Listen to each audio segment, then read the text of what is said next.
Hello, welcome to Soulprint Intuitive Tarot. Thank you very, very much for being here. Thank you for all of the lovely comments that you people are leaving. They're so appreciated, and I'm so grateful for them.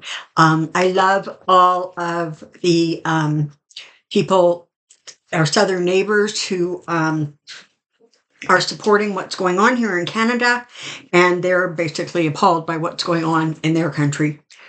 Canadians, listen up. There is another petition. Go Google lowercase e 5345. Hang on here.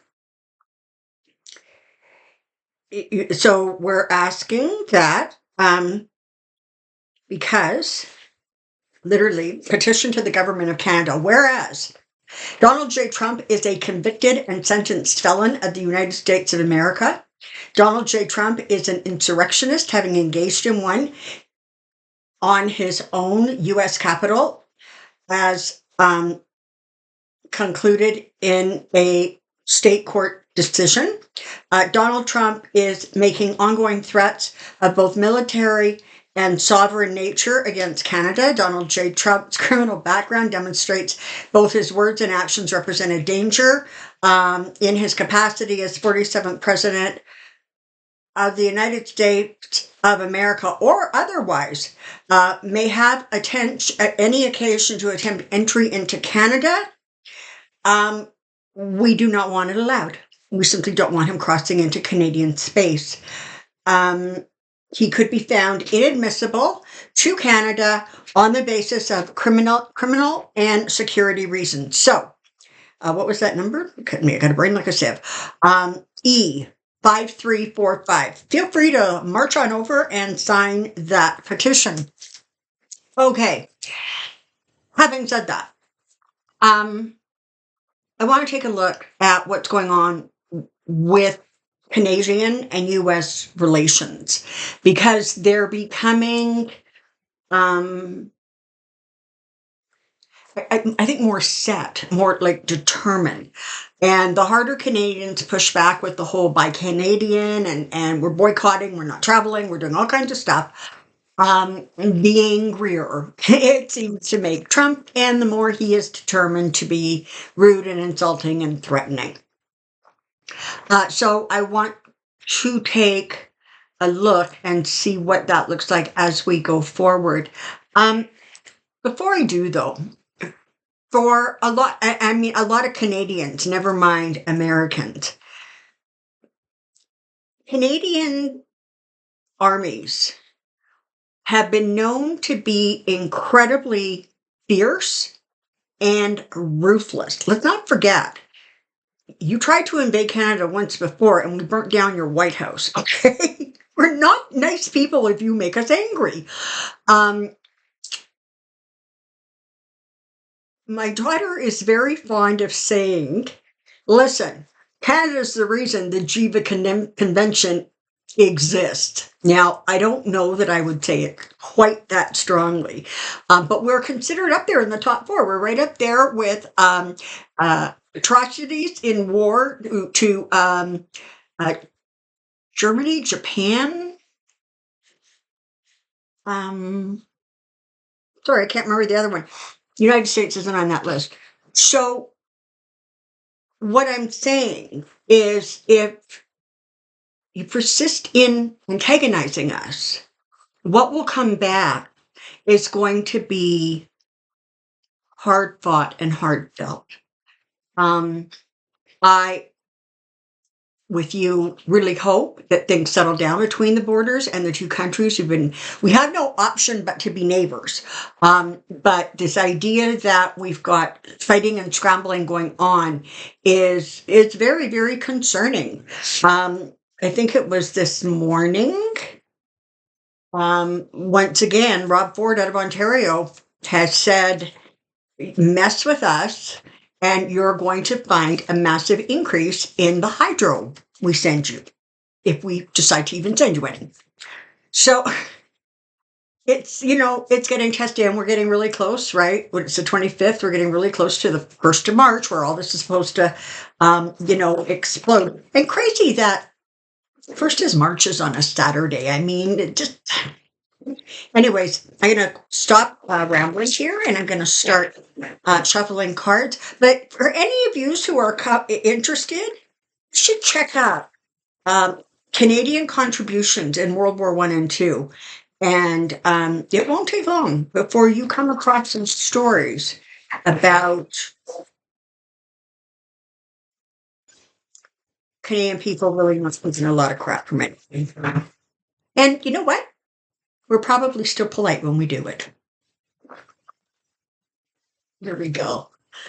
Let's get started, shall we? Okay.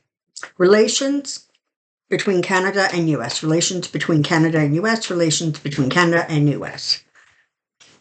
Let's see what we've got here. Hold on here. My Tinkerbell mug. Hot chocolate. Actually, it's white hot chocolate. It's very tasty.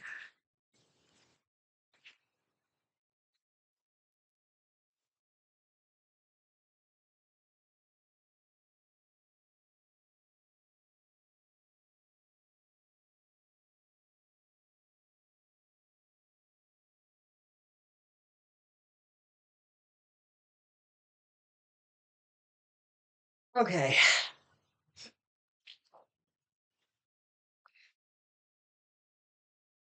Trump's behavior as an emperor. All right. As I talked about in my last video, that behavior, those ideas, those attitudes are being amplified by other leaders who share similar ideas and attitudes and opinions. And he is being guided. What he's doing is he's weakening the U.S. in hugely significant areas. He's gutting the entire government. He's going after the military. He's going after your police forces. It's not that he wants to minimize these things. It's that he wants to get rid of the people that are there so that he can put in people who are more like-minded. Apparently, there was a proposal submitted by Blackwater. So remember that one, Eric Prince, right? What's her name? What was her name? DeVos. She's his sister. We heard a lot about them when Trump was in, Betsy DeVos, because she was head of education or something. And what he's basically, the proposal basically says is, for $45 billion or something, we will man the concentration camps and we will, take care of them and staff them and whatever, and make sure that the 12 million people you want deported get deported, basically.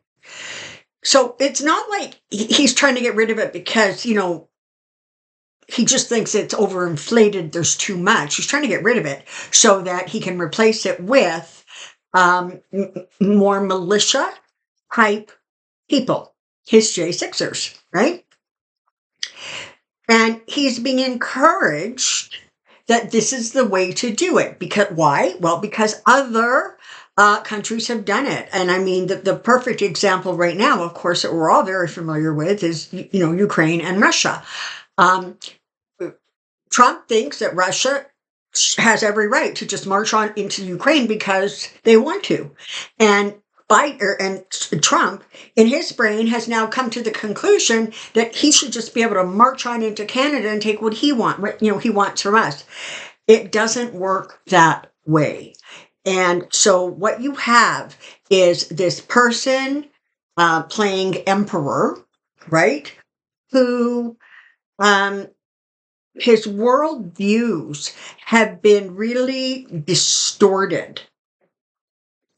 And the more communication, the more he says, the more he antagonizes. And what's so interesting is he's not just antagonizing Canadians. He's antagonizing the people in the United States. He's antagonizing people all over the world. And it's not it's not serving him, but he believes it is because he's been told this is how it works. This is how you do it. Understand, and I mean, we know this. He, one of the things he's just really, really good at, unfortunately, is getting people all riled up. Whether it is tossing red meat to his base or whether it is threatening to simply take over, Greenland or Canada or whoever else. He has a way of just setting people's emotions, getting them all riled up. The problem with that is that if you have enough of that, um, in some ways you almost no longer have control over those people because they've almost become like too militant, right? They're going to go on their own way. They're going to do their own thing. That's where you get sort of the lone wolf kind of behavior. So for Canada, we're in a position literally of the Seven of Wands, right? So we're taking the high ground, but we're standing in defense of. And it's interesting because the United States is being represented by the emperor, and the Canadian government is being represented by the Hierophant, right? So there's just that different sort of like mindset, right? So where does that leave us? Where is this nonsense taking us? Let's see.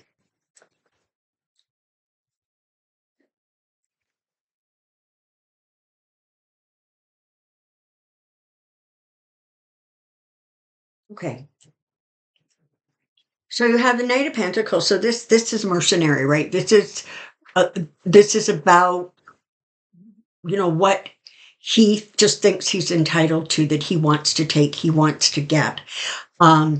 Apparently, he's now offering other countries the oil and rare minerals in the Ukraine. He thinks that absolutely Russia should have them. So I guess by extension, he probably thinks the US should have ours. So this is about money. It's about positioning. All right. And, people have been saying there's always something behind what he does that isn't exactly clear initially. So he, I mean, listen, this is a man who decided to run for the presidency because Obama made a joke that he didn't like. Okay, that's what you're dealing with here.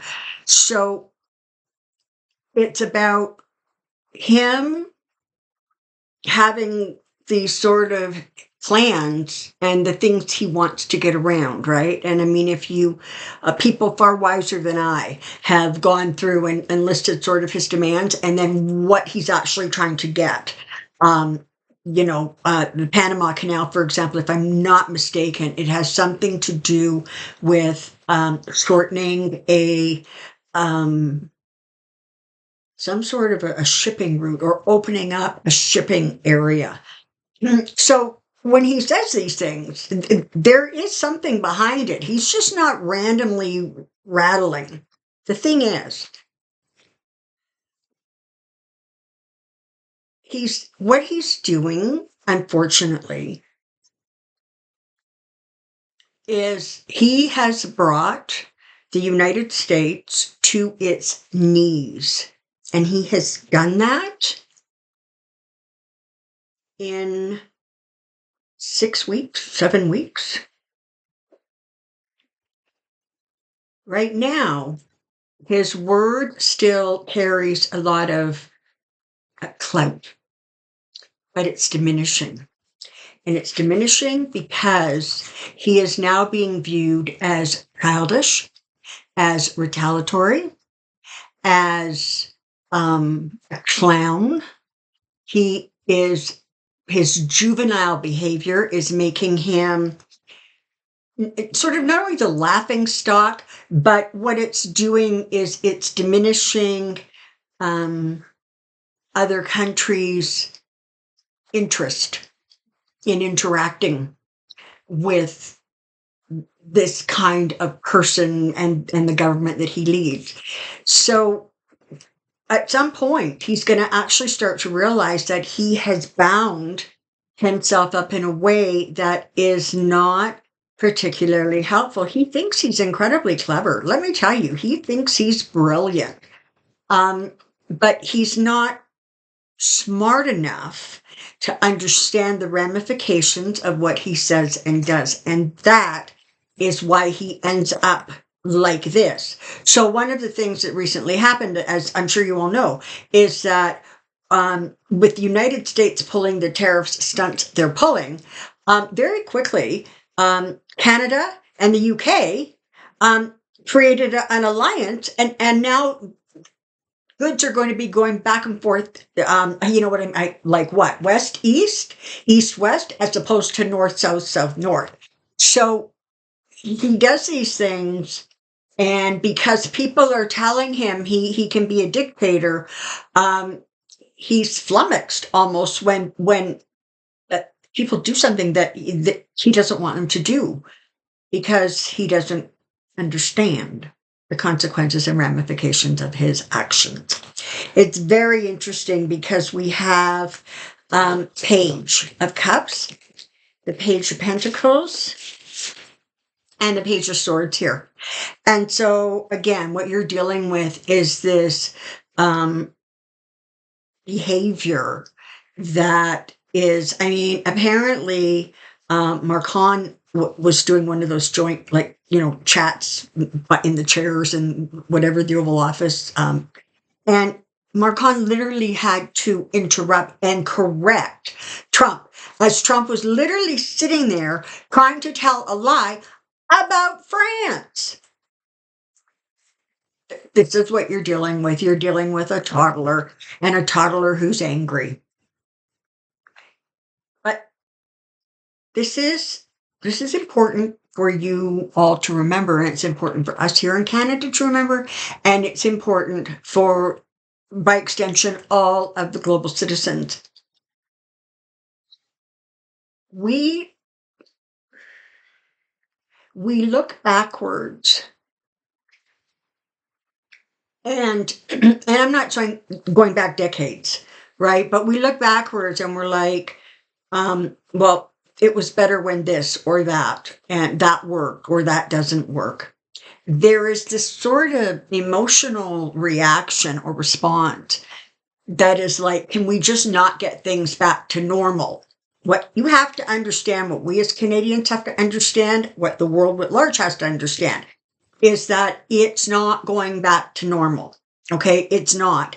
It will find a new balance. There will be temperance. It will find the new path forward, because it's new energy.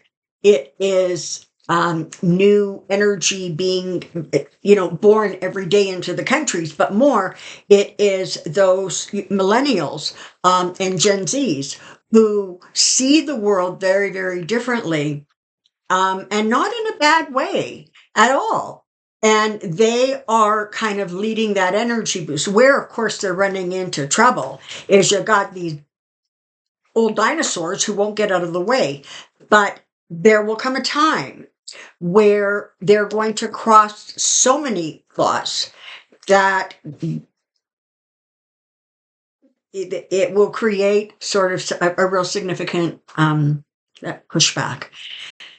The Americans, honestly, you guys are doing an amazing job. The town halls where everybody's getting screamed at. Hakeem Jeffries, who's being told, like, toughen up your Democrats. And again, overdue. He needs to do that. He is so calm when he speaks, and that you just don't get the feeling that anything actually upsets or worries or angers him. And so if that's his approach behind the scenes, it's not a wonder that Democrats are very slow to sort of, pick up the sword and charge kind of thing, right? Because this guy just has like no energy, in my opinion. So we can't go back.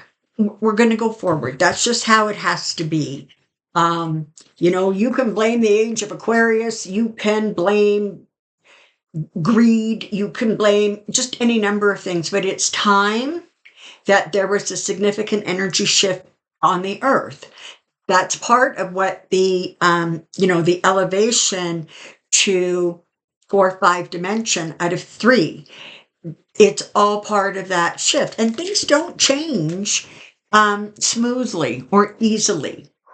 So be mindful in your own thoughts that everybody understands it's not going back, but the way forward has some very, very positive and a bright outlook. There's new beginnings, new starts, new ways of doing things. The problem, as everybody's aware right now, is that the Fool is, slashing and burning, right?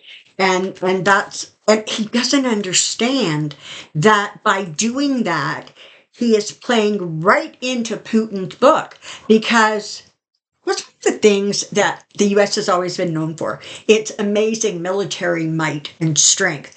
Well, that's getting destroyed.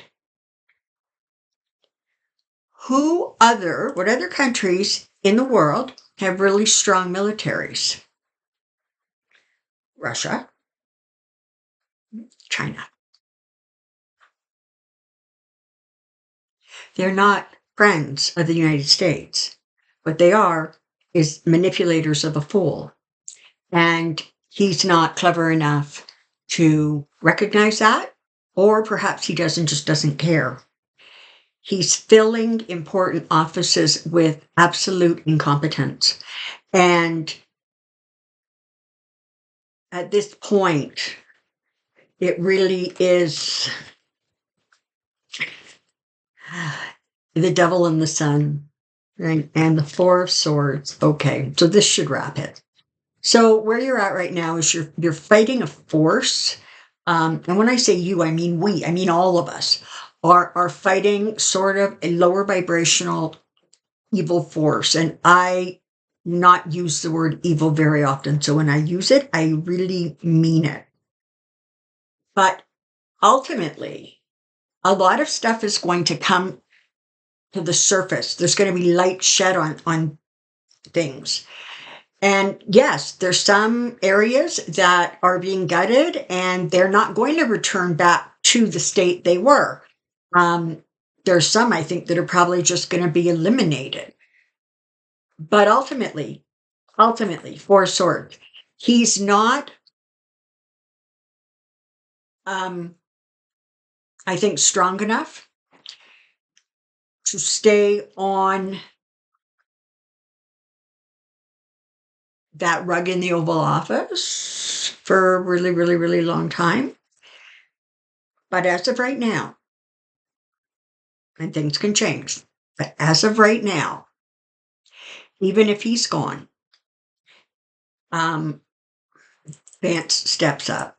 Vance and gets to name a vice president. Who cannot be Vance, or cannot be EM, because he's not a citizen. He's not born in the United States, which I think is one of the requirements. But then he's putting in his people. And then if something happens to him, it's Speaker of the House. And if something happens to him, it's the next guy and the next guy. And the line of succession is like 35 places long. So getting rid of him doesn't solve the problem. And if there is a mechanism that steps in and is able to somehow prove such malicious cheating, there's going to have to be a way to see if that whole election process can be reversed. But we better hope that it's not Mr. Monotone Hakeem Jeffries who's going to be leading the charge of that. because, he just doesn't give you the impression that he's all fired up about much of anything. So keep making your phone calls.